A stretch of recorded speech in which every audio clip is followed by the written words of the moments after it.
We all enjoy the changing of the seasons. Fall is a special time to be thankful for our families and many blessings. It is also a great time, though, to review your insurance coverages.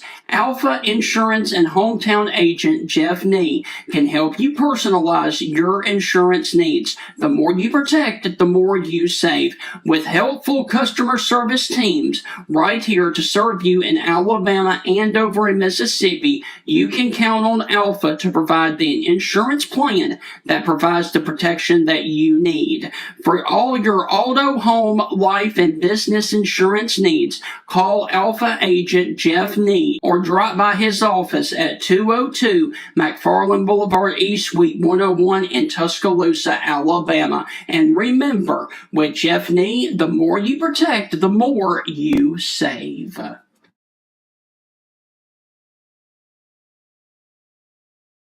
This is the Stingray Show, and coming up on this edition, we are going to be talking about a football game and a series that dates back to 1939, Tennessee, and Oklahoma. And remember, Oklahoma and head coach Josh Heupel have a little bit of a marriage issue because there was a friction there when he was let go as offensive coordinator, and Josh Heupel is now the head coach at Tennessee. We are about to be joined by Ryan Silva of Rocky Top Insider, and then later on we are going to be joined by Ryan Aber from Sooners on SI to preview the matchup between the Boomer Sooner and Go Vols right here on the Stingray Show.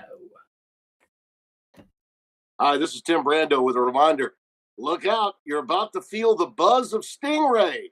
This is Stephen Ray, a.k.a. Stingray, coming to you live from Tuscaloosa, Alabama. I'm Heath Hopkins. I'm here in DeSoto County, Mississippi, right outside of Memphis, Tennessee. You know, Mark, I'm going to put you on the spot. Do you feel that responsibility to pay it forward and give some kid a chance coming up in the ranks, kind of like Tony did for you?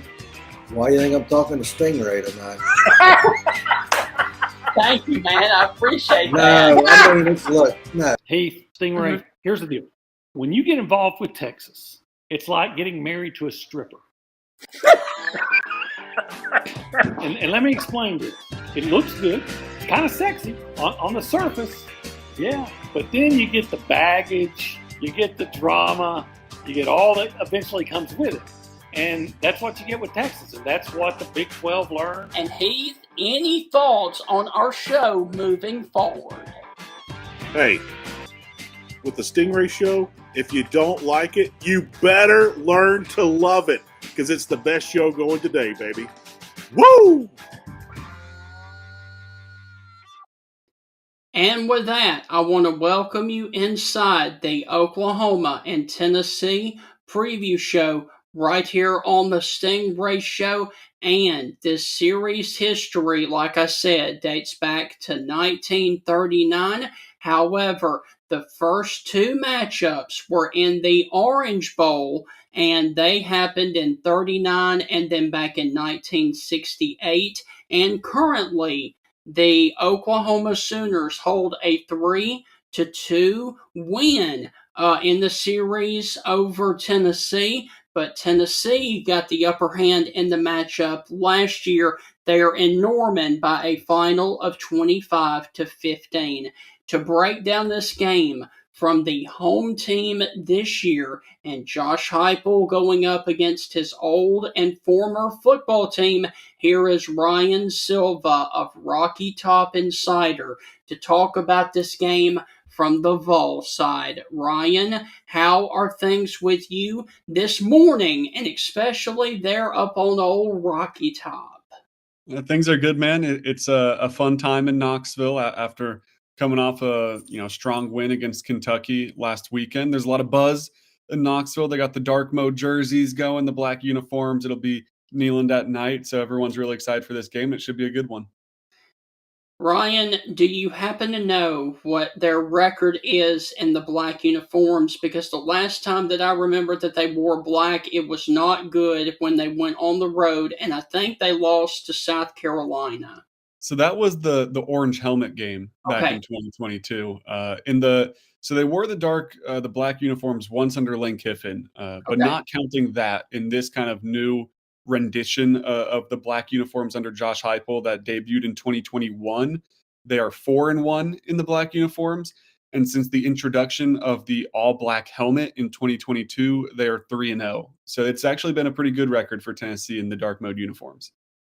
Okay, so briefly, if you would please recap for us the Tennessee and Kentucky football game from last weekend, just in case there were so many other good games on, somebody might have missed that one.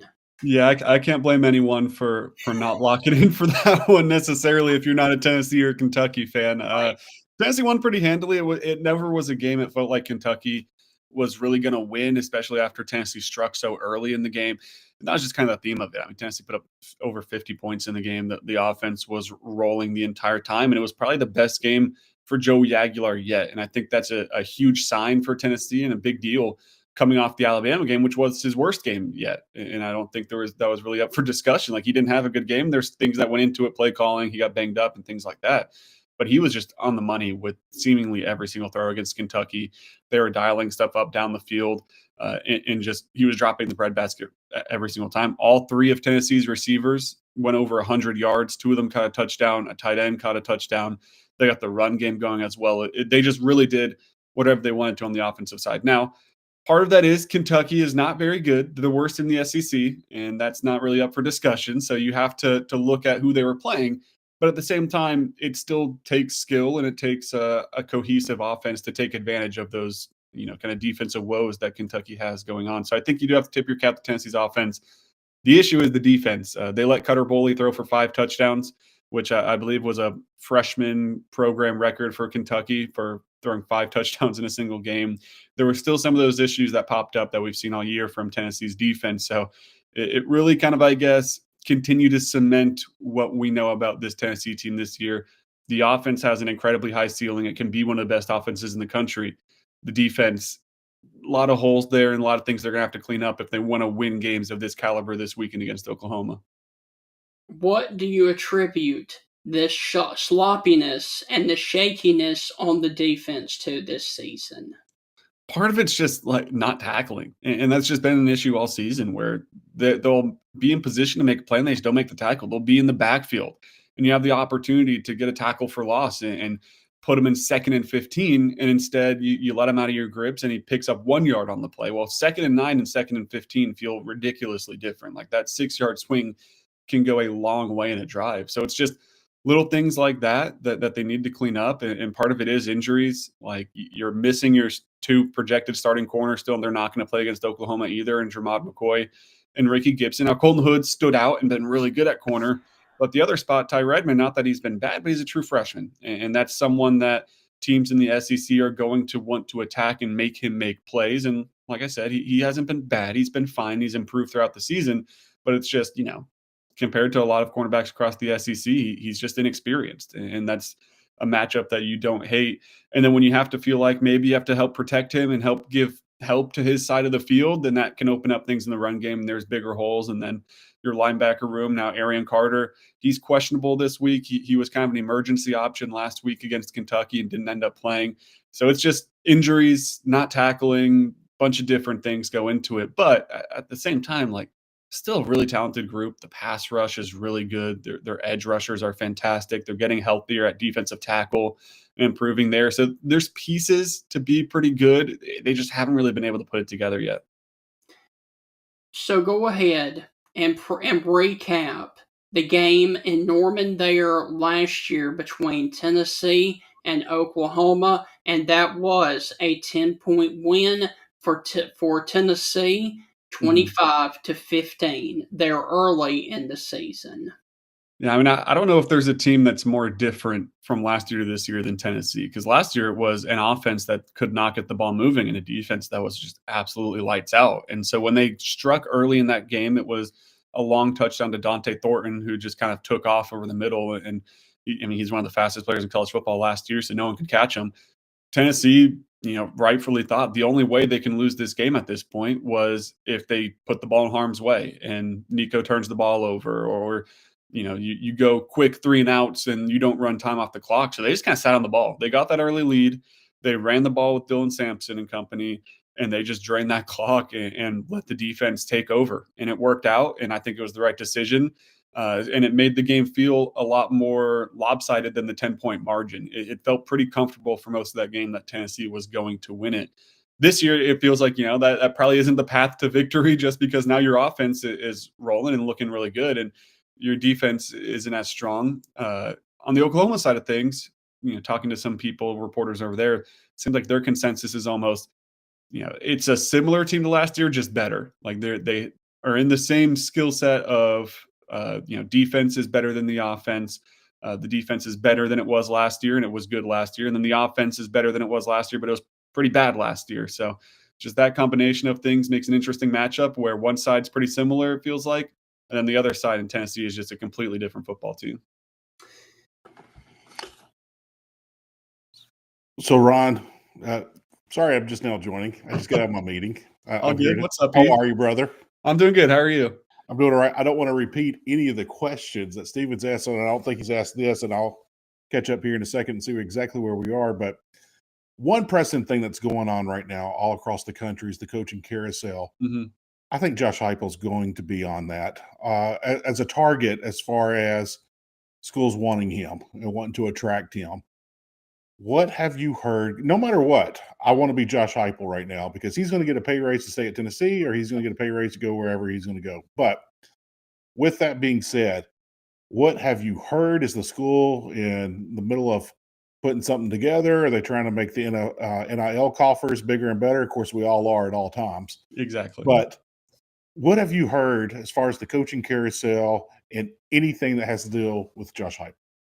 Yeah, at this point, I haven't heard anything that makes me think there's any serious threat of him not being the head coach at Tennessee next season. I think you're right. I think if you're LSU or one of these SEC teams, though, that's looking to get back to national prominence, you probably test the waters there. Like, you're going to go through every single avenue across all the coaches across college football that you're like, maybe, just maybe you could pull something here or there. I don't think it's necessarily too possible to pull Josh Heupel away from Tennessee. One, you're not going to find a much better, if any better situation than Tennessee with the commitment they have to football, the old school thinking of it, the facilities and the brand and stuff like that. But also there is that NIL deal of it where, I mean, he's bringing in a top 5 class in this 2026 cycle. And a lot of that is because you have the financial backing to be able to go out and do that. You have the number 1 quarterback in the class. You have the number 1 wide receiver in the class. That's obviously, you need to build the relationships and be a good recruiter in the old style fashion of it. But part of that too is having the money to pony up and give to those guys. That is a part of it now. So it's kind of the perfect storm, I guess, at Tennessee. Like, they just needed the right guy to be in there, and it feels like they have it in Josh Heupel. And I don't know if the ceiling is any higher anywhere else than it is at Tennessee. Like you said, I'm sure someone will throw money at him, and I'm sure he'll turn around in Tennessee and say, hey, these guys are offering me this. What are you going to do? And I'm sure he'll get a pay raise. And that's just the nature of the business. And it's been like that forever. And as you also said, it's a good spot to be if you're Josh Heupel, because pretty much no matter what, at the end of the day, you're probably going to get a bump in pay, or at the very least get a bump in pay towards your NIL and things like that to help build that roster. Now, Ron, just for our audience, because not everyone keeps up with coach's salary, or salaries, I should say. How much money is Josh Heupel making there at the University of Tennessee? I believe the base right now is $9 million annually. Wow. So it's safe to say that Christmas is going to be a little extra fun, with 8 figures probably going to be in his near future. Yeah, right. It should be the kids in the household will probably be pretty happy for the Heupel family.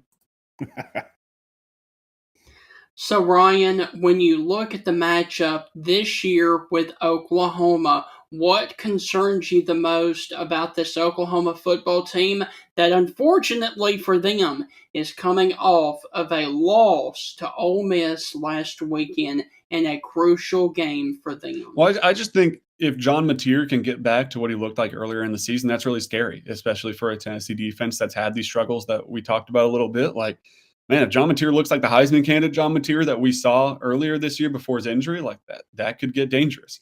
Now, like he's unfortunately for him and for Oklahoma, that just hasn't been the case recently. He's probably been more harm than help in the past couple of games.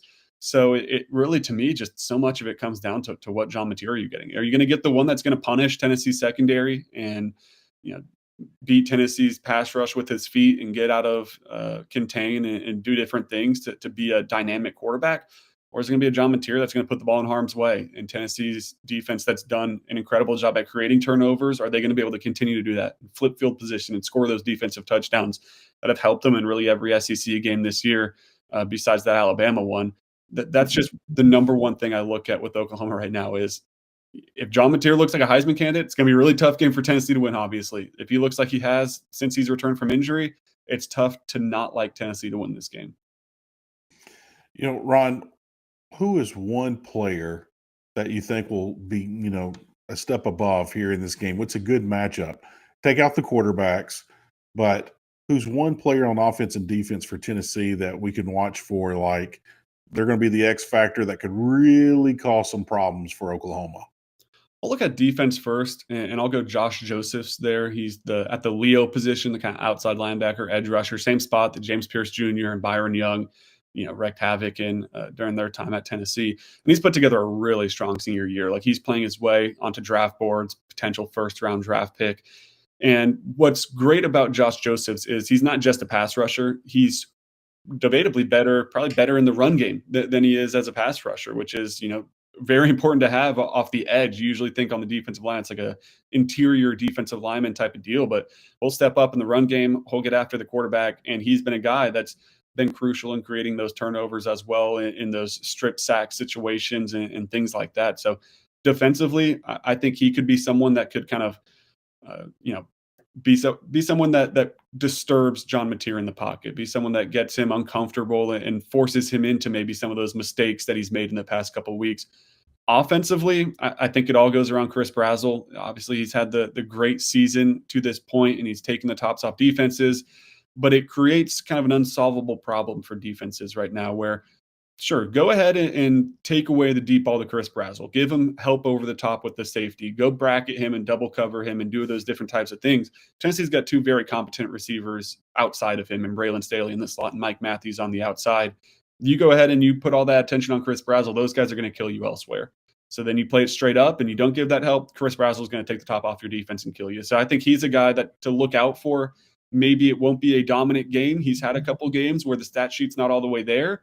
But then you look elsewhere and it's like, well, Braylon Staley caught 10 passes for 120 yards. And that's the result of double teaming Chris Brazzell and doing those different types of things. So just watching how they cover him, I think could be an X factor. All right, so let's talk about the Tennessee offense that has been humming other than that Alabama game and the really good and impressive Oklahoma defense. How do you see that matchup playing out on Saturday? Oklahoma's got one of the better interior defensive lines in the country, and it's a deep group, and they're able to rotate there. So I'm curious how Tennessee's going to be able to establish the run, because you're going to have to do that. It's just every week in football, SEC football, you got to establish the run. And Tennessee's done a great job of that with Deshaun Bishop and the trio of running backs they have there. But this is going to be a big challenge for them to be able to consistently go between the tackles and get yardage on the ground, to set up those pass games, set up those deep shots to Chris Brazzell and spread the ball over the field with Joey Aguilar.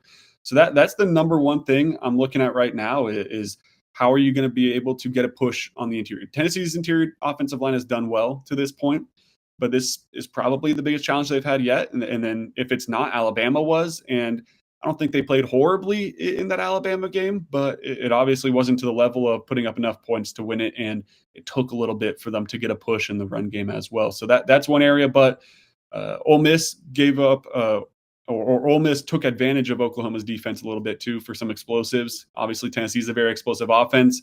So maybe you can take advantage in that aspect as well to kind of try to balance that. Then maybe the box gets a little bit lighter, and then maybe you're able to run the game. It's all, the gives and takes and ebbs and flows and balances of the offense versus defense attack. But the interior of Oklahoma's defensive line is the number one thing right now for the Sooners that I've looked at on that side of the ball. Ron, I'm not impressed with Oklahoma since the surgery of John Mateer. I think they're a completely different team. I don't think that's John Mateer's fault. I don't think that's Oklahoma's fault. That's just part of life, part of football. Injuries happen.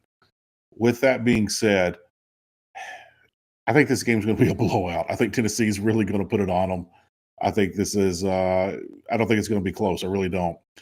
So with that, where do you see this Tennessee defense overall right now as far as their health? Is it going to be a track meet of a game where it's a high scoring game? Or is this going to be what I think it is, and it's big kids beat up on little kids, and they're just going to blow Oklahoma off the field?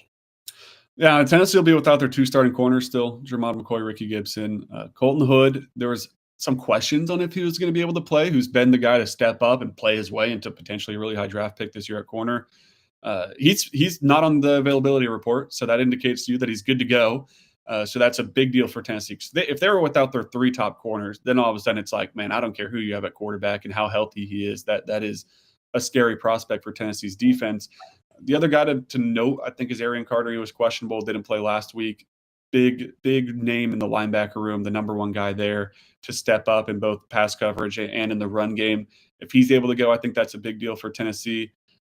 To me, though, it's I don't know if I'll go all the way to this will be a track meet or Tennessee will blow them out.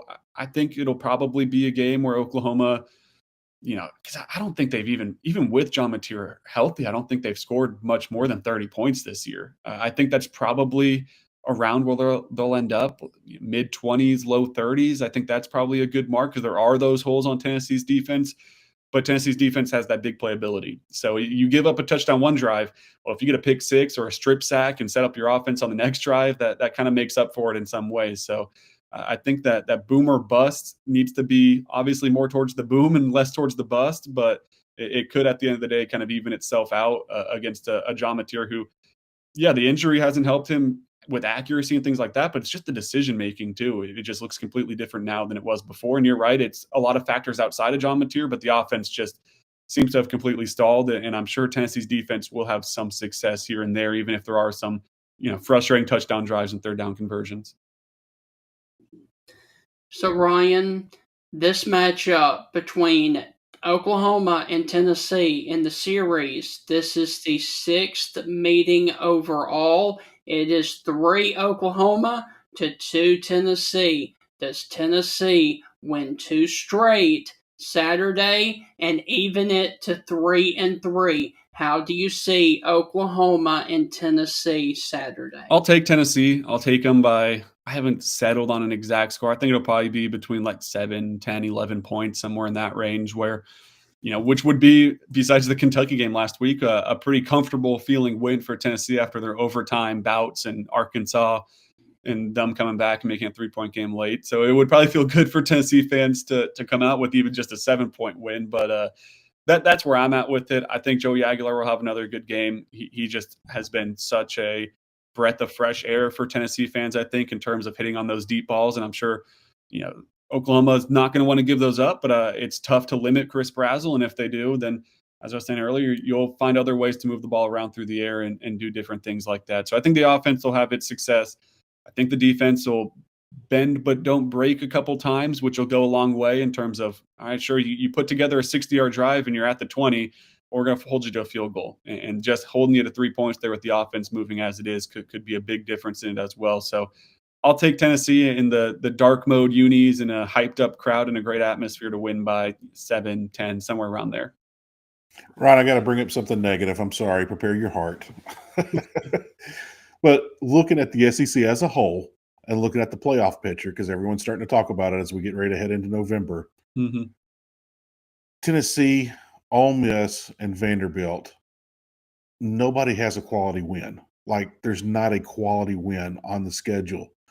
And I think that could hurt the SEC. Now, November, the games in November are the ones we remember. So much riding on the games in November as we head down the stretch for a lot of SEC teams. With that being said, just looking at Tennessee's schedule, we don't know if Oklahoma will end the season ranked or not. And we don't know if you guys will win or not. I think you guys will. But then you got New Mexico State at Florida, who's very much struggling, and then Vanderbilt. You get to close on at least a quality win if you win that one. Yeah. Your concerns this Tennessee team heading toward the playoff picture, and there's not really any quality wins right now under the belt for Tennessee. Yeah, I don't think you can guarantee Tennessee to get in at 10-2, but I would be pretty surprised if they were left out at 10-2 still. And you have to see how things shake out across the country and the other conferences, but also, of course, the SEC too.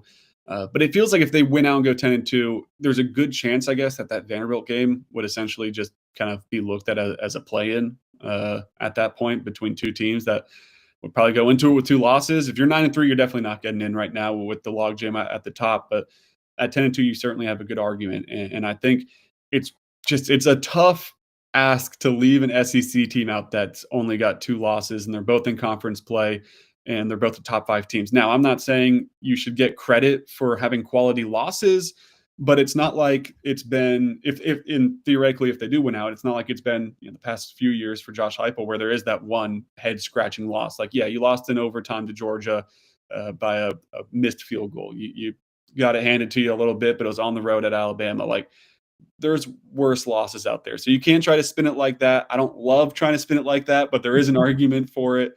But at the same time, it's like, man, it's an SEC schedule. It's an easier SEC schedule than most, but it's still an SEC schedule. If you go 10-2, it's tough to think that they'll leave a 10-2 SEC team out unless there is just like 6 of them at the top, which there is a chance right now if you look at it. God bless the transfer portal, because just a couple of years ago, Derek Mason at Vanderbilt, that was miserable. Pruitt at Tennessee, that was miserable. Who would have thought that Tennessee and Vandy would decide who might go to the playoff? I mean, look at 2020. It was 0-10 Vanderbilt and 3-7 Tennessee. Exactly. We're 5 years later, and we're talking about a play-in game. It is pretty remarkable. And it is, Tennessee fans won't like to hear about it. What Clark Lee's done at Vanderbilt's been incredible too. And I'm curious what he's going to do after this season, because I'm sure he'll get a bunch of calls as well. Oh, yeah. There's a lot of people in the SEC getting pay raises this year. Mm-hmm. My final thing for you, even though we are locked in and laser focused on college football, there is another sport that is about to start, and that is on the hardwood of college basketball. Please give us a preview of Tennessee men's basketball and what we can expect from Rick Barnes up there on the hardwood, please. He's obviously had 2 incredible teams 2 years in a row with the Dalton Connect year, 2 years back in the last year with Chaz Lanier and Zakai and company, and 2 Elite 8 appearances. This year, it's starting I think they're 18 in the AP poll right now, so it's a couple steps back in terms of the national perspective to start the year. But man, I wouldn't be surprised at all if this is a team that's just as good as those Elite 8 teams or even better. It all starts with 2 newcomers, Jacoby Gillespie, who's the Maryland point guard transfer. He's an in-state kid who's wanted to come to Tennessee for a while, but with Zakai Ziegler here, and he's also a smaller point guard, it's kind of tough to pair those 2 up. Well, now there's the opening with Zakai out of eligibility, and Jacoby is just one of the best shooters I've seen play basketball, really. I mean, not even just at Tennessee, just in basketball. Like he can light it up from range. So that's obviously a very important thing to have now, but he's also a great passer. He'll feed it to the post and do those different types of things. So the offense, I don't want to say it's going to run through him, but he's going to have a big hand in it. The other guy, Nate Amen, 5-star freshman, projected top 5 NBA draft pick, 6'10", but moves like a point guard. He's going to play the 3 for Tennessee. He's just a cheat code when he gets going. He can make a bunch of really tough shots. He didn't have the most efficient exhibition against Duke a couple days ago. I guess it was last Sunday, but you could see the flashes there. And I think he's someone that'll pan out very well for Tennessee too. So top to bottom, it's a really strong roster. They got the star power at the top. They're going to play defense like those Rick Barnes teams always do. But at the same time, they got the offensive firepower. It's a very well-rounded team that, I mean, right now, I would be kind of surprised if they weren't at least in the Elite 8, and that could be the team to break through the Final Four. But we'll have to see. March Madness is a different beast, and you can have a Final Four type roster and lose in the round of 64. You never know. Yes. Well, Ron, Stephen wants to talk about hardwood. I want to talk about the other sport. Tony Vitello, no longer the coach for the Vols in baseball. We got a replacement here. Love or hate Tony Vitello, everyone respected him. There's a lot of things I didn't care for that his teams did. And so with that, I don't know if we're going to continue seeing that or not. I actually expect to continue seeing those things. But talk about Tennessee baseball. It's a blow. It hurts. It's painful. But the game of baseball is actually cared about now up in Rocky Top. Mhm. Talk about the transition, what you know. What do you expect out of year one? I think it shouldn't be a ridiculous drop off in year one. Obviously, the roster is still stacked. So I don't, and baseball's a sport too, where at the end of the day, it's about filling up a lineup full of great players. Like you're not calling plays, you're not doing this and that. You got to punch the right buttons at the right time. Sure, if you're the coach or a manager, but a lot of it just is, do you have a really good batting order and a good bullpen, good starting pitchers? And that's what Tennessee has. And it's not just thanks to Tony. Obviously, Tony plays a big part in that, but Josh Elander, the now head coach promoted from assistant coach, did a fantastic job on the recruiting trail with all those guys too. So there's those prior relationships. He's a smart guy who played a big role in the coaching aspects and the punching of those buttons. So I don't think it'll be a ridiculous drop off. I think they'll be in contention to win whatever they want to, and you just have to see how baseball plays out too. It's a sport as well where it's maybe the most unpredictable of all of them. You can go into the preseason thinking this team's number one in the country. I mean, look at last year with the top ranked teams in the country, and they just kind of fell off a cliff, it seemed like. But there is no replacing Tony Vitello to the extent of his energy and his emotions and how much he was loved at Tennessee because of all of that and how much he fit the culture and what the fan base is here at UT. But Josh Elander was kind of the no-brainer hire. I understand you had to do the national search and put out feelers here and there and figure things out, but I think it was the right decision to just promote from within, and he's very well respected. He's got the competitive fire that Tony had, but he's maybe a little bit more in control of his emotions, I guess you could say. That's a good thing. As much of those outbursts, it's good and bad. Because I think there's definitely the good too to the fire that Tony Vitello has, but Elander's more of a laid back, calmer guy, but still someone that will, I guess, kind of rip your head off in an attempt to win at the same time. So it should work out, I think, for Tennessee baseball. But as you guys said, I mean, all of a sudden there's interest here on Rocky Top for baseball, right. And that stadium's being built and it's being expanded on, and it's going to be interesting to see where they go from here. So Ryan, before we get out of here, I completely forgot, because we're all laser focused on college football. It is Halloween. It is a very special holiday, and a lot of people enjoy it. What are your plans for Halloween? Are there any haunted houses and Halloween attractions there in Knoxville? And what is your favorite horror movie of all time?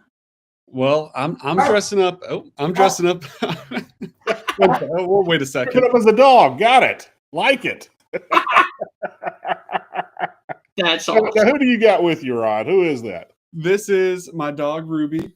Okay. Hey, Ruby. Trash is getting picked up outside, so it startled her a little bit. Yeah. I was going to say, I'm going to dress up as the scariest thing I know. Stephen Stingray Ray. Terrible. Yes. You're going to get shorted on the candy. Let me go down and tell you. No, I'll be staying in. We got a couple we don't get many trick-or-treaters. Feels like that's not a big thing anymore, but we'll be staying in, have a couple king-size candy bars for if anyone does show up. Mm-hmm. Favorite horror movie or Halloween movie, man? I'm a coward, so I don't love scary movies. I guess like Coraline's a good kind of Halloween type of spooky atmosphere movie. Honestly, though, I'm sure there's going to be some football games on. I'll probably be watching that on Halloween instead. Oh, yeah, it's North Carolina and Syracuse there at the Dome, so that one should be pretty good. Not the prettiest football game, but probably pretty close. Yes. Ron, feel free to steal this idea. My neighbor next door, his name's Rob. Our boys are the same age. We live in the greatest neighborhood ever because there's so many kids here. They're all play. I mean, it's like Leave It to Beaver here after. So they play in the rain with each other. I mean, it's just such a wonderful place. Mm-hmm.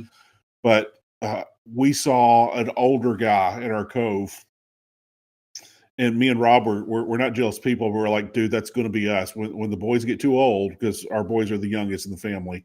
So when our boys get too old, that's going to be me and you on Halloween.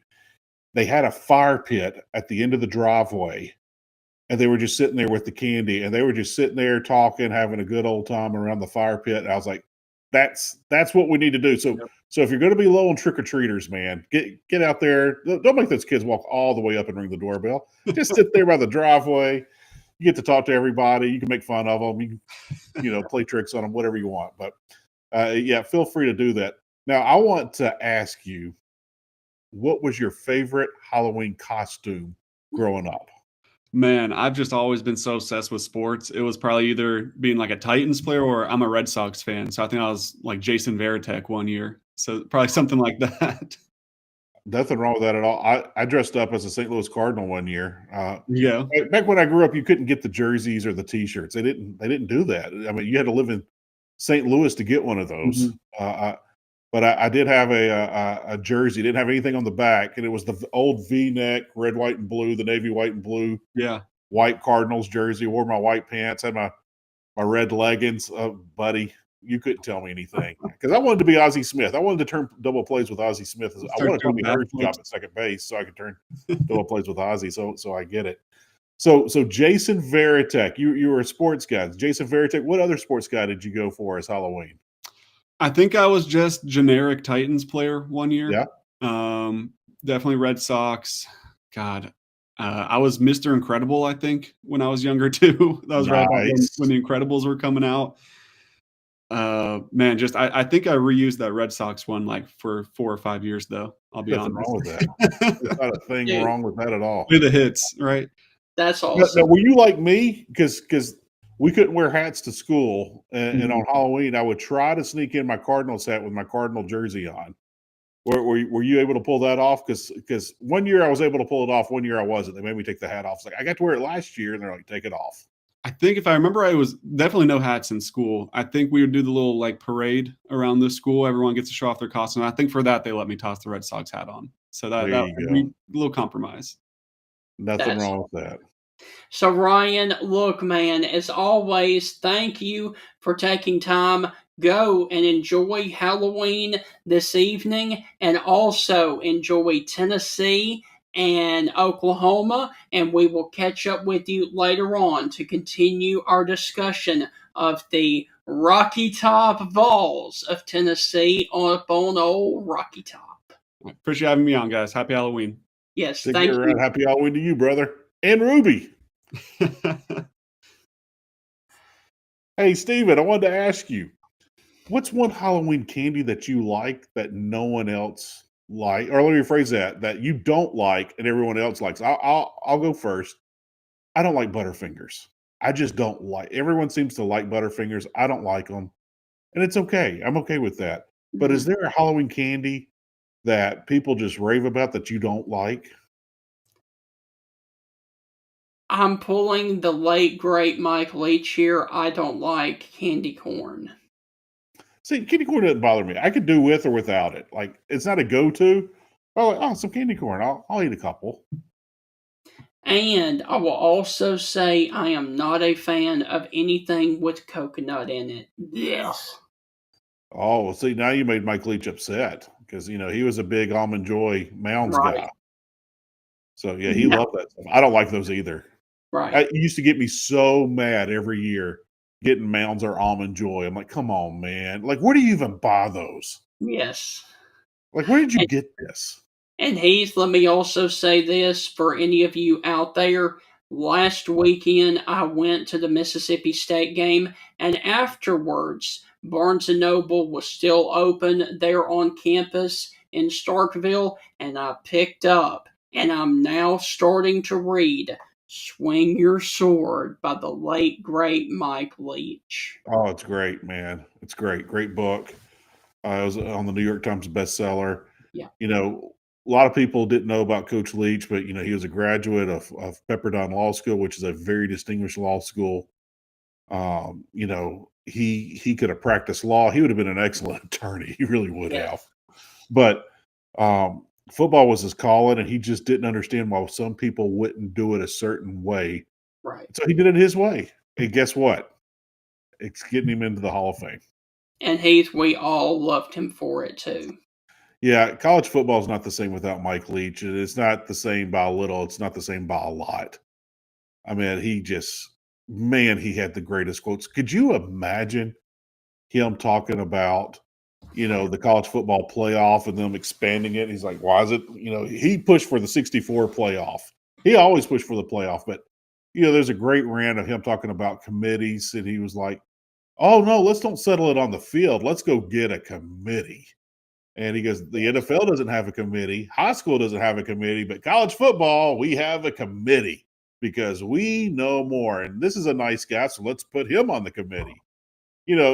Mike Leach was so far ahead of his time. He said that 10 years ago before they ever formed a committee and started the college football playoff. I mean, he was just so far ahead of the game. He was so brilliantly smart. And man, college football is not as fun. Don't get me wrong, college football is a blast, but it's not as fun without Mike Leach. Heath, and you may disagree with me here, you may agree with me, but staying with the state of Oklahoma, the closest thing right now that we have to Mike Leach was Mike Gundy, and now he is no longer coaching. We've got to get somebody to pick back up Mike Gundy because he was a firecracker as well. Yeah, these athletic directors and university presidents are scared, and they are scared. They're cowards. They don't want to have somebody who speaks their mind and speaks freely and speaks openly about things. And you just kind of hate that. The guys like Steve Spurrier, we loved his press conferences just as much as we loved his offense.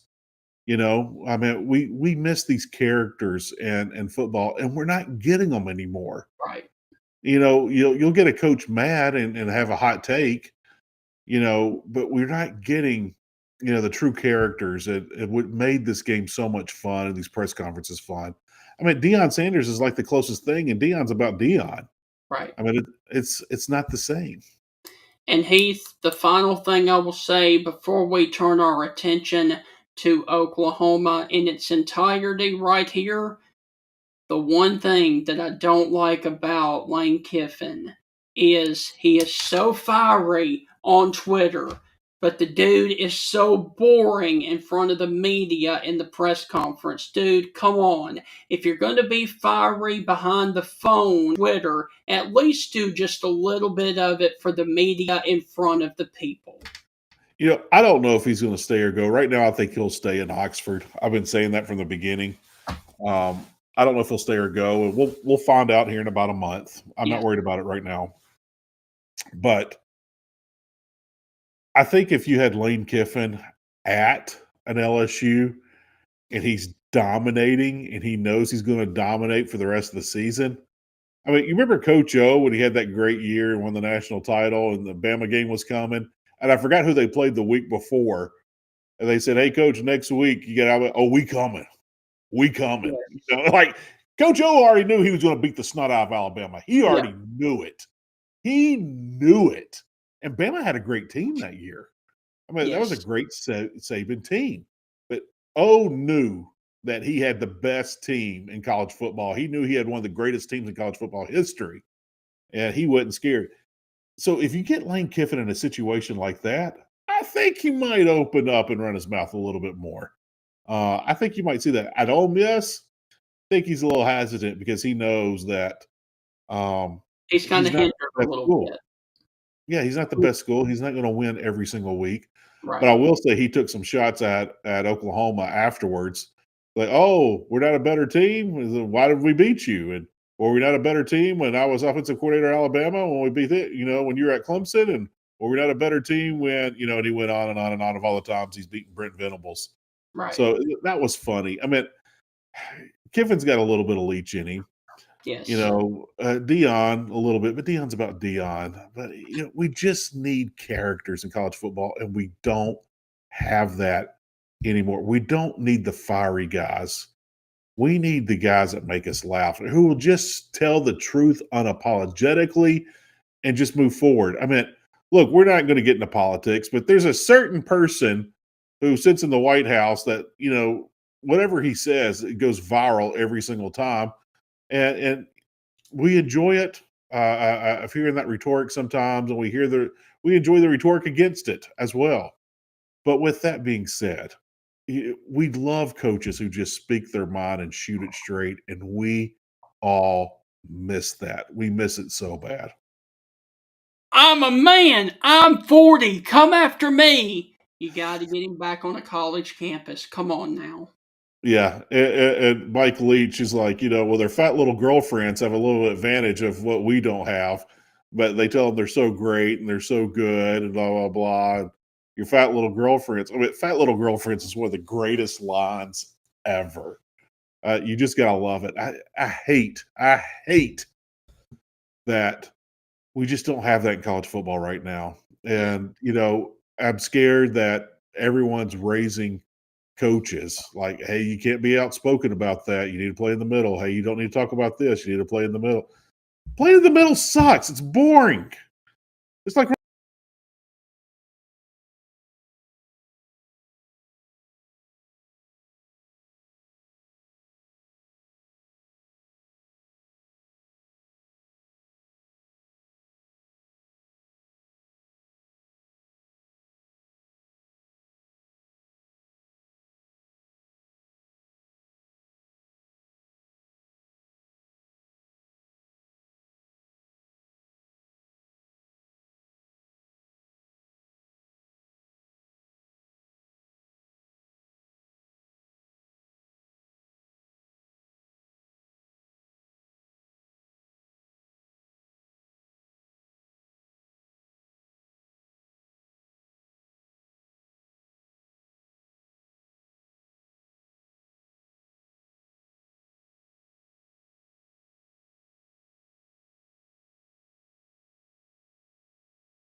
They are located right here in Tuscaloosa, but they also have other merchandise for other SEC schools as well. So once again, if you do like this polo that I've got on and the Walking Bulldog, go to jnjapparel.com and get all of your SEC merch right there for Ole Miss, Alabama, Auburn, and Mississippi State with J&J Apparel.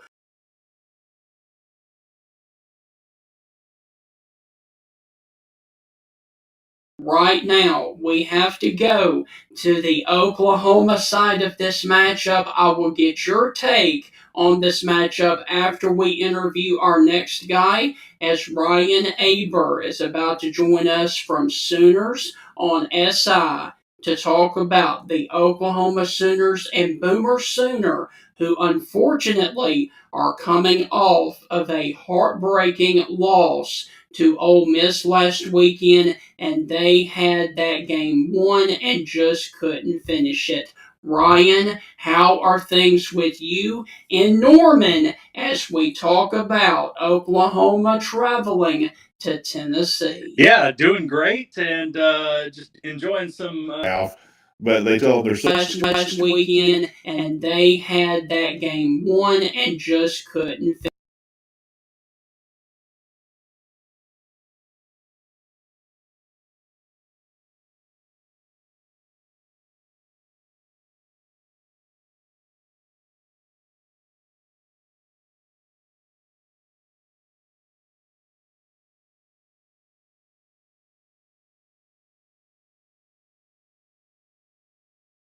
We all enjoy the changing of the seasons. Fall. They let me toss the Red Sox hat on. I mean, Deion Sanders is like the clown, but they tell them they're so sincere. And they just look, Mike Leach had a different opinion about almond joys than I did. I'm not upset about it. I thought it was hilarious. Just, people just, I don't get it.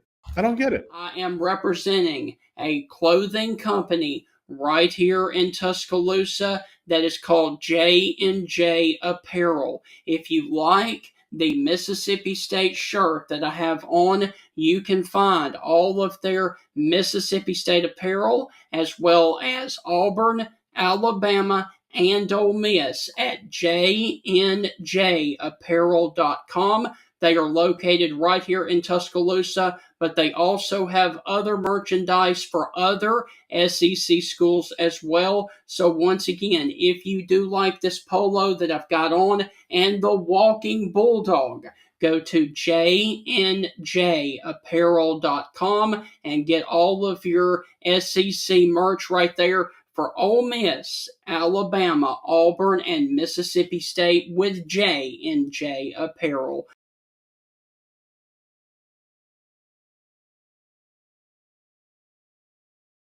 Right now, we have to go to the Oklahoma side of this matchup. I will get your take on this matchup after we interview our next guy, as Ryan Aber is about to join us from Sooners on SI to talk about the Oklahoma Sooners and Boomer Sooner, who unfortunately are coming off of a heartbreaking loss to Ole Miss last weekend, and they had that game won and just couldn't finish it.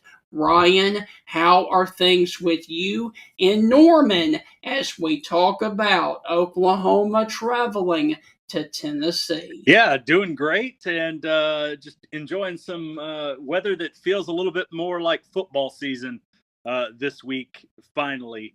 And also going down memory lane a little bit. Actually, just finished writing a story about the OU's last trip to Tennessee in 2015, which was pretty memorable for several reasons, but most notably, really the coming out party for Baker Mayfield.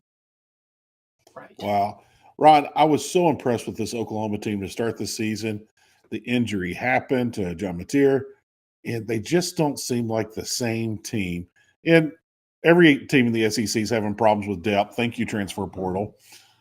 So with that being said, this Oklahoma team started off real strong. I feel like they're just trying to struggle right now and just kind of get back to full strength.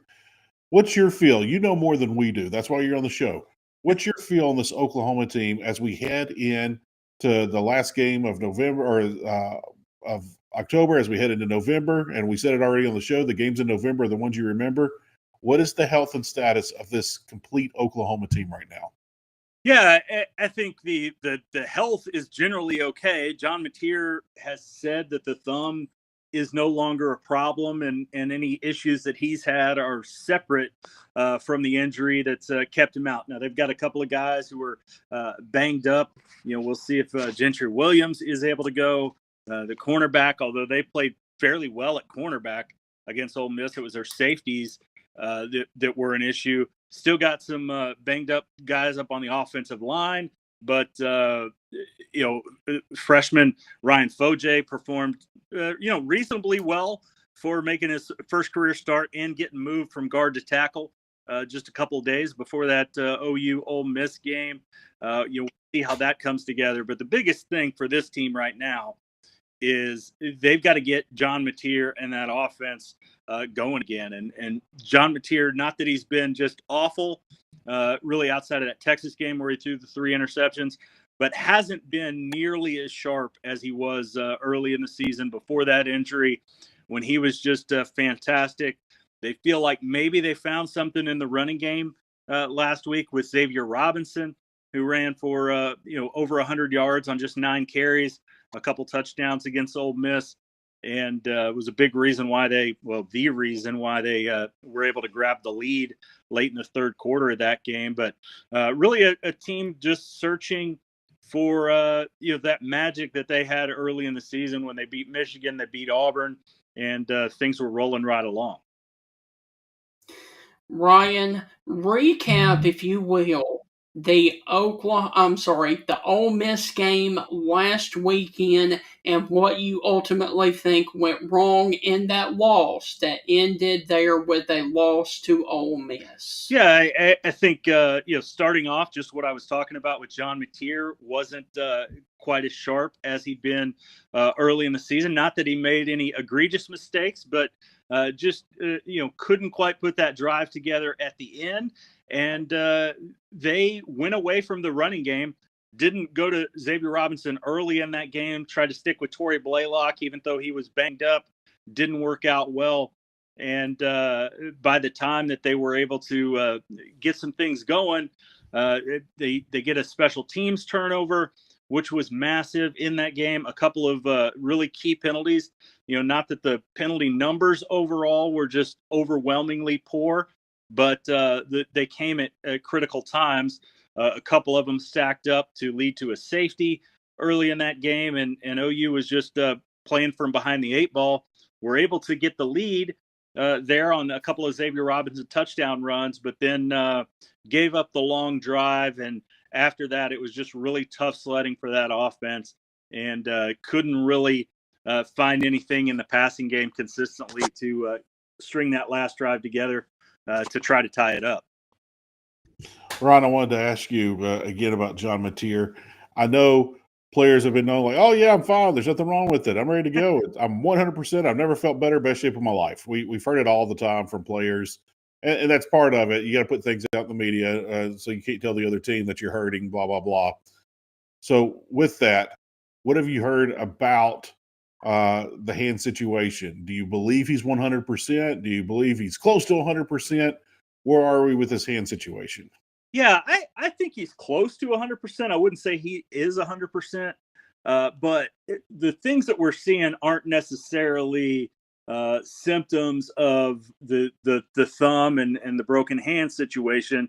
I think it's more that coming out of that game, he was affected by it against Texas. I don't think there's any denying that, but his confidence got rattled, and the things that he was doing early in the season, finding the right receivers. I look at tight end Jaren Kanak, who was a big part of their success offensively early in the season, has sort of disappeared. And I think part of that is because John Mateer hasn't just been able to locate him enough. I mean, heck, on their best offensive play on Saturday, a long touchdown pass to Isaiah Satania, Jaren Kanak was open for probably a touchdown well before that, and John Mateer just couldn't find him. He's got to get better with his eyes, got to get better with his decision making, his progressions, his reads, in order for Oklahoma's offense to be able to survive what is just a brutal stretch of the schedule the rest of the way. So, Ryan, when you look at the matchup with Tennessee, what concerns you the most about Tennessee, and especially talk about Tennessee's high-powered, incredible offense and Joey Aguilar going up against Oklahoma's defense? Because I think that's the matchup of where it's going to be won or lost. Yeah, it seems like every week on the OU beat, we're talking about OU's defense, which has been one of the best in the country all year. Obviously took a step back a little bit last week, but still in the top 10 in most defensive categories against a very high-powered offense. And this is probably the most high-powered. You look at Joey Aguilar, the job he's done has just been phenomenal. To do that after all of the drama surrounding Tennessee's quarterback situation over the offseason, he's just taken those reins. But the depth that they have at wide receiver, I think is going to be fascinating in this matchup. I mentioned OU's cornerbacks earlier. They fared pretty well against Ole Miss. Cortland Guillory, the freshman, was fantastic in that game. They made a couple of other plays on the back end, but what they weren't able to do is get after the quarterback very much. And that's been the calling card of this Oklahoma defense. They've got to get back to that.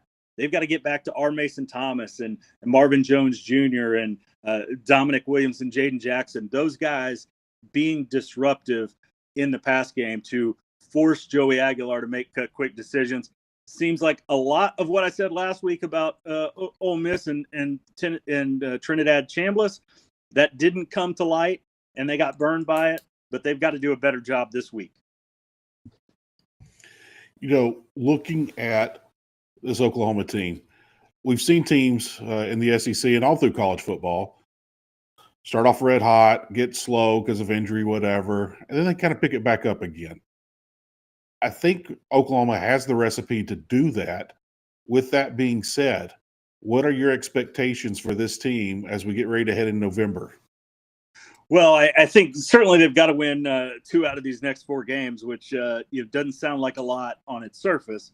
But when you look at Tennessee, at Alabama, and then to close the season against LSU or Missouri and LSU at home, that's a pretty daunting task.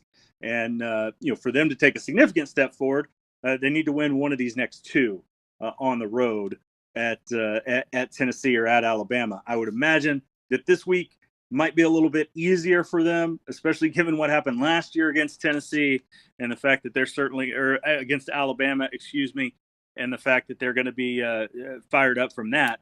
But the fact that they play really good defense gives you hope that they can at least be able to hang in games. We've seen them, even the Texas game that wound up, the margin wasn't small. They were still in that game late, could have done a couple different things to, help themselves and potentially escape with the win. They were in that Ole Miss game late. So this isn't a team that's generally going to get blown out, but they've got to figure out a way to finish, and they've got to figure out a way to finish with that offense. And I think it starts with not only John Mateer, which I've mentioned a lot, but getting that running game going, especially Xavier Robinson, who seems like, one, he's fairly fresh, haven't had a ton of carries this year, but also he's the kind of back that can be successful in the SEC with the combination of speed and power, the physicality.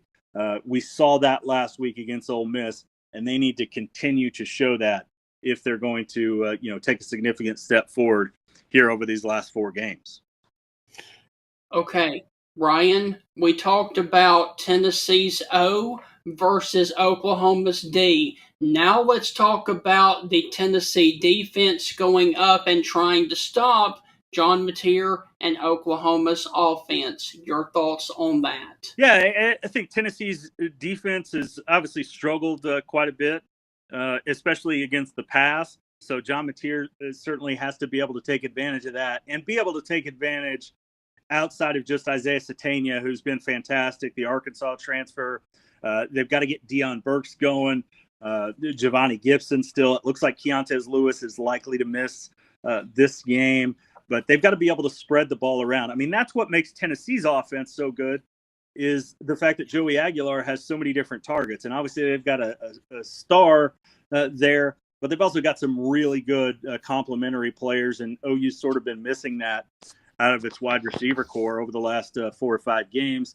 They've got to get that going. I think the offensive line is going to be crucial in this matchup. You look at, Tennessee's numbers have been down, but what they've been able to do, force a lot of turnovers and get after the quarterback. The sack numbers, I believe they're 6th national.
We all enjoy the changing of this. Think went wrong in that loss. I think is going to be fascinating in this matchup. I mentioned OU's cornerbacks earlier.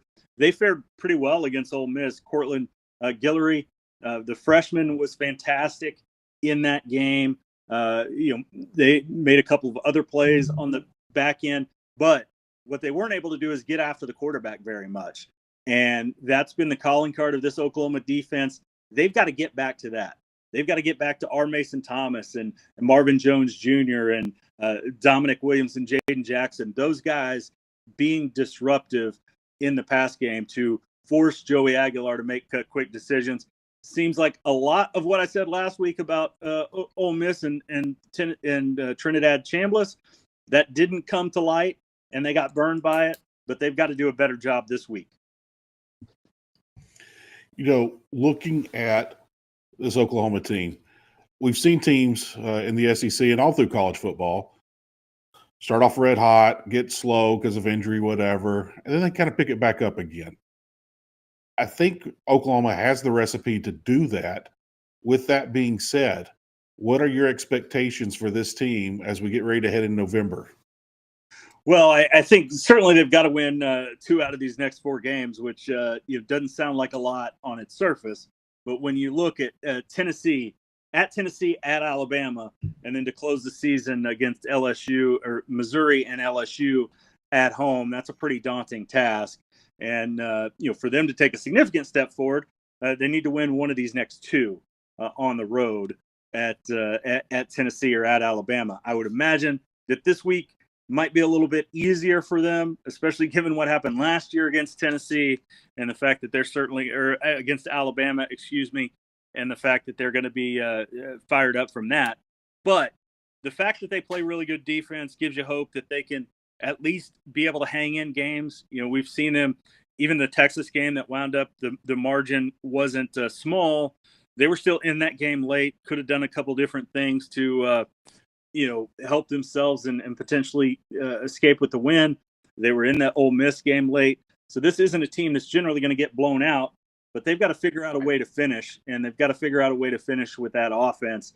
And I think it starts with not only John Mateer, which I've mentioned a lot, but getting that running game going, especially Xavier Robinson, who seems like, one, he's fairly fresh, haven't had a ton of carries this year, but also he's the kind of back that can be successful in the SEC with the combination of speed and power, the physicality. We saw that last week against Ole Miss, and they need to continue to show that if they're going to take a significant step forward here over these last 4 games. Okay, Ryan, we talked about Tennessee's O versus Oklahoma's D. Now let's talk about the Tennessee defense going up and trying to stop John Mateer and Oklahoma's offense. Your thoughts on that? Yeah, I think Tennessee's defense has obviously struggled quite a bit, especially against the pass. So John Mateer certainly has to be able to take advantage of that and be able to take advantage outside of just Isaiah Satania, who's been fantastic, the Arkansas transfer. They've got to get Deion Burks going. Giovanni Gibson still. It looks like Keontez Lewis is likely to miss this game. But they've got to be able to spread the ball around. I mean, that's what makes Tennessee's offense so good, is the fact that Joey Aguilar has so many different targets. And obviously they've got a star there, but they've also got some really good complementary players, and OU's sort of been missing that out of its wide receiver core over the last 4 or 5 games. They've got to get that going. I think the offensive line is going to be crucial in this matchup.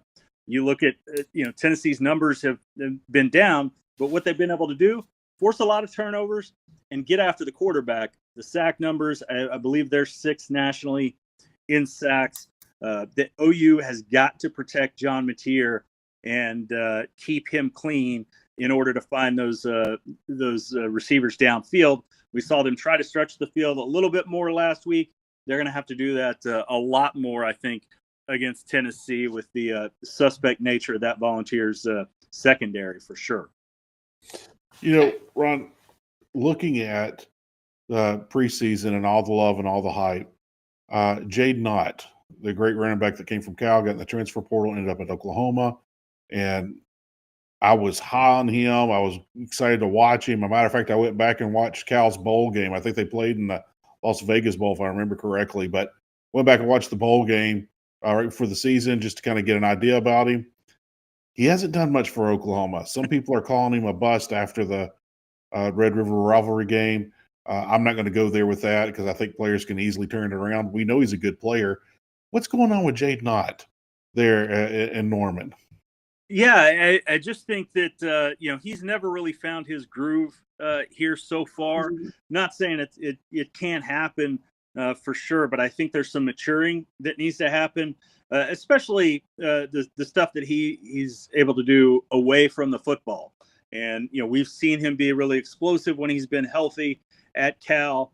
I mean, we saw a little bit of a glimpse of it earlier this season against Kent State, but the other things that he's done, blocking most notably, hasn't been able to be up to par with the rest of the OU running backs. And when you've got Javante Barnes was doing a really good job blocking early in the season, it looks like there's a decent chance that he winds up redshirting and eventually making his way out of Oklahoma. We'll see how that plays out over these last few weeks.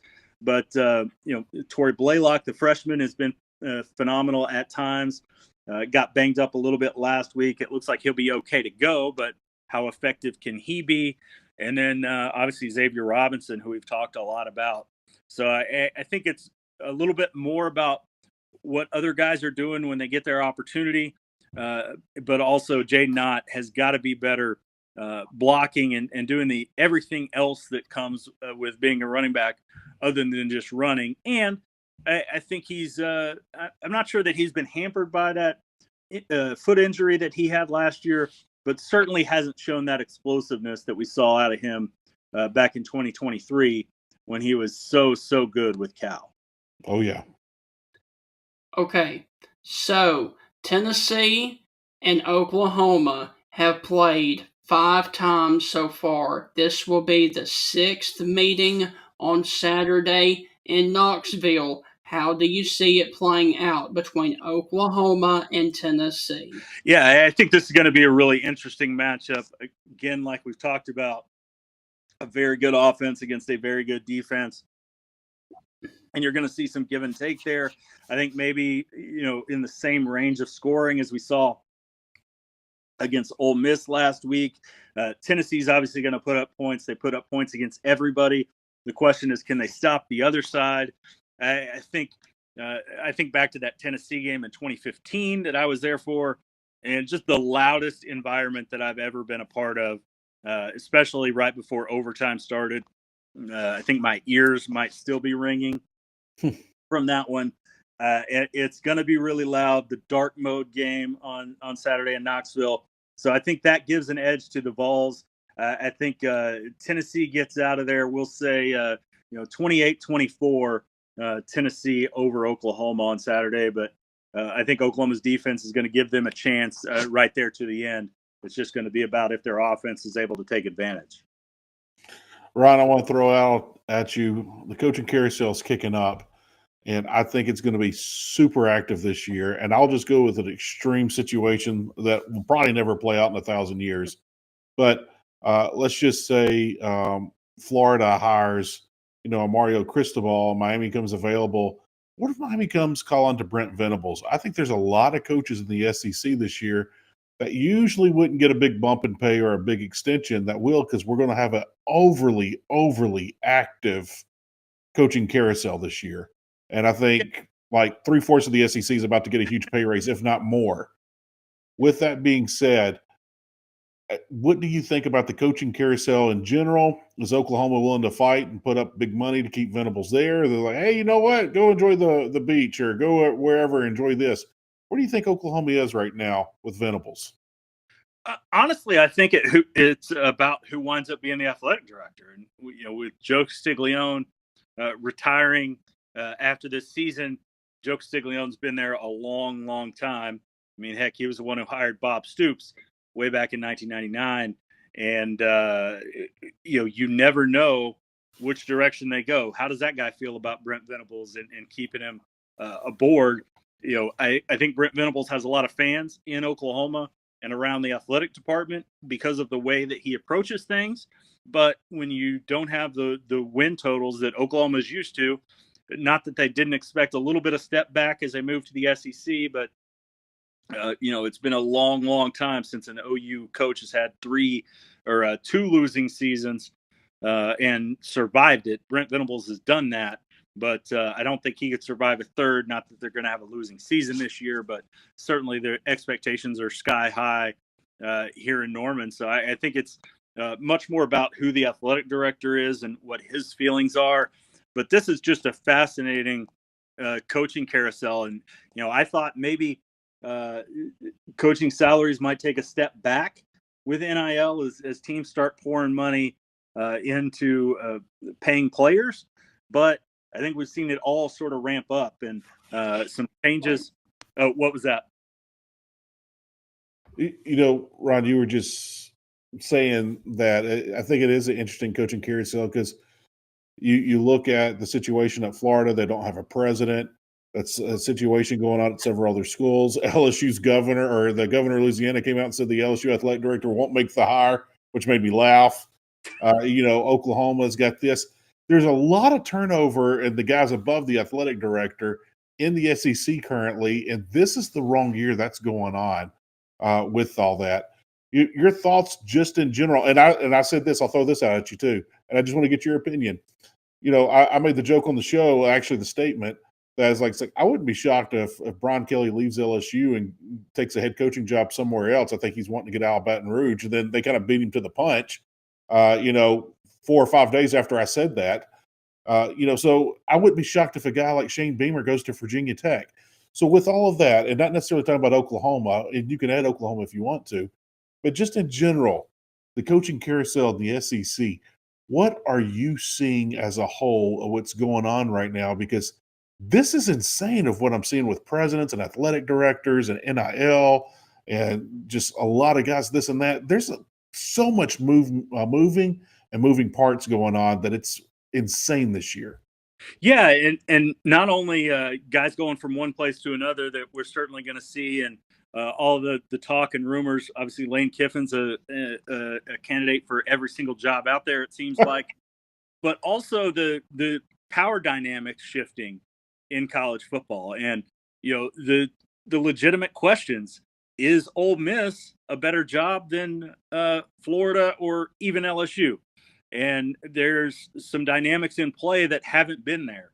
And it's not just because of NIL, although certainly NIL is a big part of it.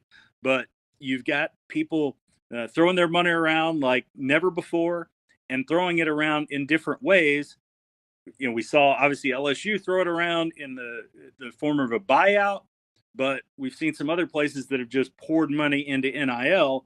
And then, you hope that your coaching catches up to that. So it's just fascinating to see, some of the ways that college football has shifted, not only in the SEC, but, certainly around the country. I mean, heck, just right up the road here in Stillwater with Mike Gundy's departure being a part of that coaching carousel. And, what do they do? Where does he wind up ultimately? It's just, as interesting of a side story, I guess, to the actual season that we've ever seen. I'll ask you that. I know Steven's got a question.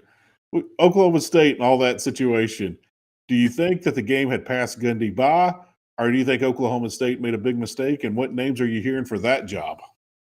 Yeah, that job's going to be, really fascinating to see what happens there. Obviously, Eric Morris has been mentioned at North Texas. There's been, several guys mentioned in that. There's some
We all enjoy the changing of the seasons. Fall is a special time. Which I've mentioned a lot, but getting that running game going, especially Xavier Robinson, who seems like, one, he's fairly fresh, haven't had a ton of carries this year, but I think we've seen it all sort of ramp up and some changes. Oh, what was that? Ron, you were just saying that I think it is an interesting coaching carousel because you look at the situation at Florida. They don't have a president. That's a situation going on at several other schools. LSU's governor, or the governor of Louisiana, came out and said the LSU athletic director won't make the hire, which made me laugh. Eric Morris has been mentioned at North Texas. There's been several guys mentioned in that. There's some fascinating options.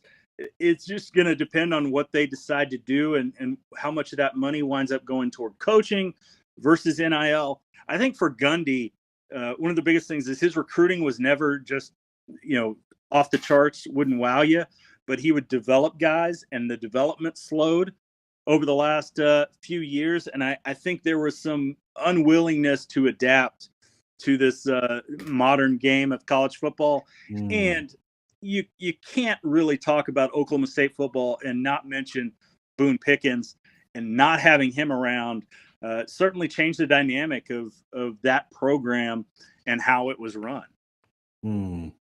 Thank you for keeping your shirt on. Yeah, none of that for me. And no mullet. The hair is short. Yes. All right. So, guys, let's finish up here with some fun talk. And you talked about earlier that Oklahoma was on a very brutal stretch. They just finished up with Ole Miss. They've got Tennessee this weekend. Then they go to Alabama and finish up with Oklahoma and LSU. I would call that horror road. And with this being Halloween today, Ryan, do you have any plans for Halloween? And finally, what is your favorite horror movie of all time? Well, let's start off with the latter question. I grew up in a certain era, and it's hard for me not to mention Nightmare on Elm Street. That's the first one that shows up for me. Freddy Krueger, I think, every kid around my age had a Freddy Krueger glove at some point for a Halloween costume. And so that's my favorite. And as for Halloween, I'm probably going to wind up being at OU softball, as softball has become just massive. I mean, there's an argument that fall softball is bigger than spring football in these parts. And so they're playing an inter-squad scrimmage on Halloween. I'm sure it'll be, there'll be some costumes and things like that. But we'll get a chance to see the OU softball team and, get a look at them playing against probably one of the best teams that they'll play all year themselves. Yes. Rod, I got a funny story for you. Feel free to laugh at this. I'm going to ask you this question to set it up, and no, you won't be the butt of the joke. But we had a certain guest that's on the SEC network. Steven's going to know where I'm going to go with this here in just a second. But we asked him what his favorite horror movie was last year, 2 years ago, whatever it was. And he mentioned Nightmare on Elm Street, but it wasn't the original, which made me kind of laugh. So of all the Nightmare on Elm Streets, which one do you think was the greatest? Because I'm going to go with the original. I grew up in that era as well. I was a Freddy fan. I kind of cheered for Freddy because he made me laugh. But what was your favorite Nightmare on Elm Street? Yeah, it's got to be the original. I mean, you think about the scene in the bedroom where Freddy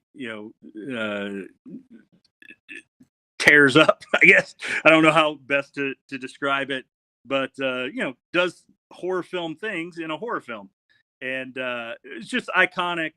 The humor, like you mentioned, was great, and it was just perfect for a kid growing up to get that kind of introduction. But I love a lot of them. You think about the Halloween movies and all of the classics, but Freddie to me is hard to beat. Well, But This- it's got to be the original.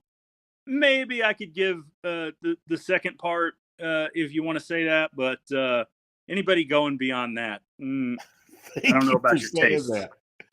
Because Chris Doring from the SEC Network said Nightmare on Elm Street 3 is the greatest horror movie of all time, one of the greatest movies of all time. And I was like, I remember that movie. I remember the hype of that movie, but I remember after watching it, like, yeah, it was all right. And then I look back at it now as an adult. I was like, that movie was terrible. Chris Doring still stands that Nightmare on Elm Street 3 is the greatest horror movie of all time. So thank you for not saying that. Yeah, he probably thinks Godfather 3 is one of the best movies of all time, too. Oh, good So, stuff. Ryan, are you making the trip over to Knoxville, Tennessee for this matchup? I'm actually not. This will be one of the first road trips that I haven't made a part of, sort of changing roles this year.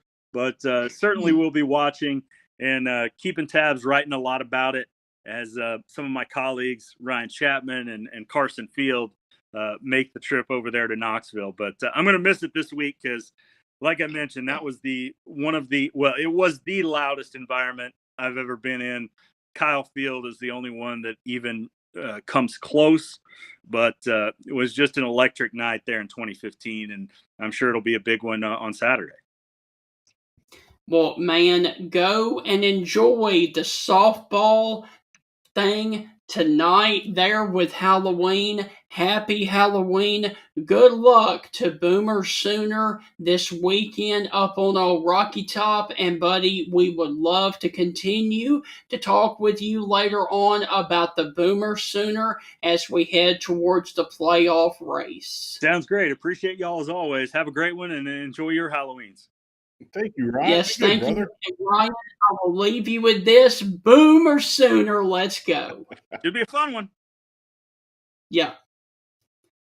All right. So, Heath, that is going to wrap up the Boomer Sooner and Go Vols preview show right here on the Stingray Show. I really do want to thank Ryan Aber from Sooners on SI and Ryan Silva of Rocky Top Insider. Briefly, give me your thoughts on this matchup. Man, at the beginning of the season, I would have told you Oklahoma to wipe the field with them. I was big and high on Oklahoma, but I've always been big and high on Josh Heupel. He's been great. Just as the season has progressed and the injuries have happened, if John Mateer never got injured, I would take Oklahoma all day. But since that injury, it's just like the timing of this offense is off, and it's just not happening. I just can't get behind Oklahoma. And on top of that, Stephen, just looking at their schedule, they're coming off that loss to Ole Miss at home. That one hurt. They're at Tennessee on the road. If this game was at home, I might be thinking a little different. But, I just thinking that loss to Ole Miss might get them 2 weeks in a row. And if you get behind a Josh Heupel, he will punish you. And I think that's what's going to happen. I think they're going to get behind early. And I don't think Mateer is 100%. And I don't think he can put a lot of whiz on the ball. I think the deep ball's gone from Oklahoma. So that's the problem I think that there is. But Satanga, the wide receiver for Oklahoma, super high on that guy. Like him a lot. But, man, I just don't see Oklahoma doing it. I think this is a double-digit win for Tennessee, and I think it's going to get ugly. Heath, I don't know if you heard this from Ryan Silva earlier, but the Kentucky quarterback threw 5 touchdown passes against that Tennessee defense last weekend, and that was Kentucky. I think John Mateer and Oklahoma have a field day. I think they keep up with it, and I think it's a one-possession game late. I actually hope that is the case because I will get to watch football this weekend. Not a lot of it, but I'll get to watch some of it. I'm just really looking for any good games this weekend. Stephen, we have had a great football season. There has been so many great games, so many overtime games. This has been a very excellent season. I mean, after week 1, we thought Bama was done for. They were dead. This is not going to work. And now people are talking about Bama as the, first, second, third best team in the conference right now. So this is just insane. Don't jinx it, man. You don't want the month of November, the best month, to be a dud now. Come on, man. Well, for some teams, it is going to be a dud. It Yeah. is. You know, I tell you, man, I will say this about Oklahoma. They have to win this game if they have any chance to want to make the playoff. They Yeah. have to. So that you got that addedness to it. And I think John Mateer will get better each game, or I should say healthier each game, which will make us play better on the field. So it's just John Mateer in this hand. I'm not believing he's 100%. I don't think he's 90%. And that's why I'm a little hesitant on Oklahoma and having any faith in them winning this game. Guys, I really do want to thank y'all for tuning in to the Stingray Show here on social media. Heath, what are your plans for Halloween this evening as we walk out the door?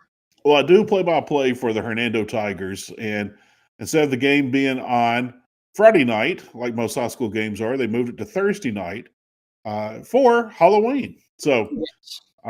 I know my oldest is going to a party. She's in high school. My second oldest, he's in high school as well, and he will be doing whatever his thing with his buddies. But I know he's dressing up as Happy Gilmore. His jersey came in the other day. He is stoked about that.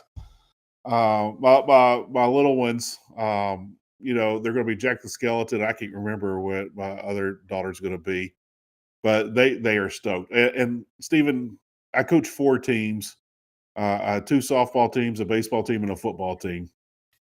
And I basically called off practice all week, and I just said, there's a lot of Halloween events going around, trunk or treats at church, and things at the library and stuff the city's putting on, and this organization's doing that and this and blah blah blah. Halloween is such a special time for kids. Let them go and enjoy it. Have fun with it. And even when you get older, Halloween is still fun. Yeah. It's still a lot of fun. So, I called off all practices. I even said, we already clinched ourselves for the championship game in football. Like, guys, stay out late. Enjoy Halloween.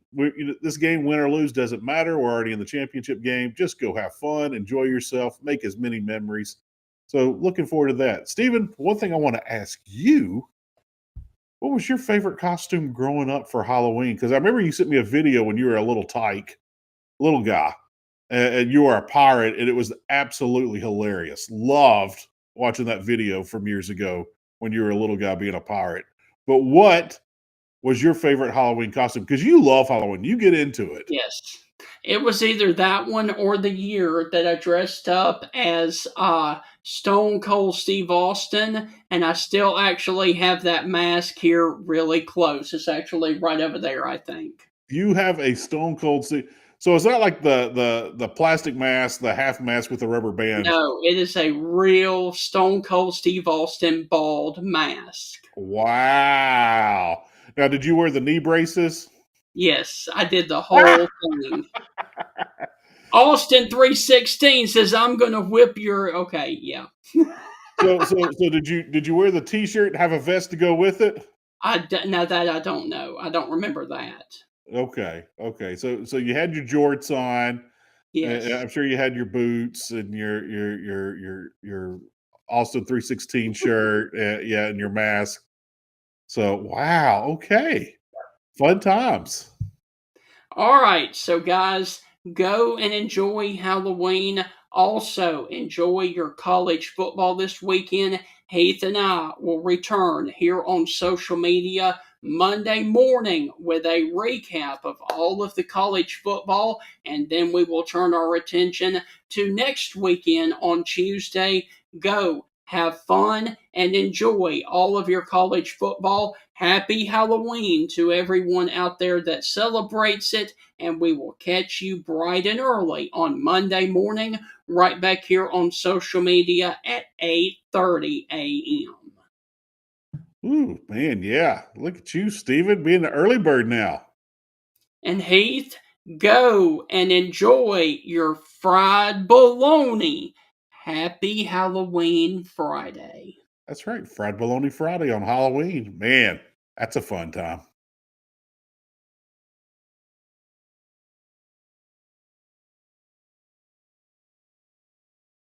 We all enjoy the changing of the seasons. Fall is a special time to be thankful for our families and many blessings. It is also a great time, though, to review your insurance coverages. Alpha Insurance and hometown agent Jeff Nee can help you personalize your insurance needs. The more you protect, the more you save.